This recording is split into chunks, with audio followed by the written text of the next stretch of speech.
రైతును రాజు చేయడమే లక్ష్యంగా భారతీయ కిసాన్ సంఘ్ కృషి చేస్తుందని భారతీయ కిసాన్ సంఘ్ రాష్ట్ర ఉపాధ్యక్షులు పన్యాల వెంకటరెడ్డి అన్నారు. మెదక్ జిల్లా వెల్దుర్తి మండలం ఎల్కపల్లి గ్రామంలో భారతీయ కిసాన్ సంఘ్ సభ్యత్వ నమోదు కార్యక్రమంలో వారు పాల్గొన్నారు. ఈ సందర్భంగా వారు మాట్లాడుతూ రైతులను సంఘటితం చేసి గ్రామ స్థాయి నుంచి రైతుల సమస్యలను తెలుసుకుని దేశవ్యాప్తంగా రైతాంగ సమస్యలు పరిష్కరించడం కోసమే భారతీయ కిసాన్ సంఘ్ కృషి చేస్తుందని తెలిపారు. ఈ కార్యక్రమంలో రాష్ట్ర కార్యవర్గ సభ్యులు భాస్కర్, జిల్లా కార్యదర్శి అనిల్ కుమార్, జిల్లా సహాయ కార్యదర్శి శ్రీనివాస్ తదితరులు పాల్గొన్నారు.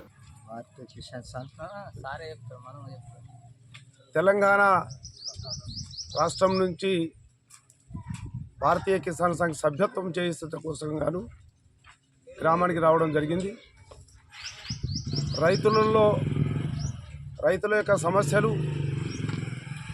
నివారించడం కోసం గాను రైతులందరూ కూడా సంఘటితపరిచి తద్వారా దేశ సమస్యలను, రాష్ట్ర సమస్యలను, గ్రామ సమస్యలను తీర్చి రైతును రాజు చేయాలని చెప్పేటువంటి ప్రభుత్వాలు నిర్లక్ష్యం కారణంగా రాజకీయాలు చొప్పించి రైతులను కూడా కలిసి ఉండకుండా మరి రాజకీయాలను ఏర్పాటు చేసి రైతును ఏకాకి చేసేటువంటి పరిస్థితి ఉన్నది.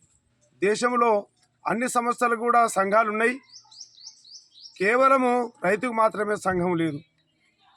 ముఖ్యంగా సంఘం లేని కారణంగా మన యొక్క వాణిని, మన ధ్వనిని మనం తెలియజేయని కారణంగా మన మీద ఆధారపడినటువంటి మిగతా సంస్థలన్నీ కూడా, మిగతా రంగాలన్నీ కూడా బలోపేతం అవుతూ ఉన్నాయి.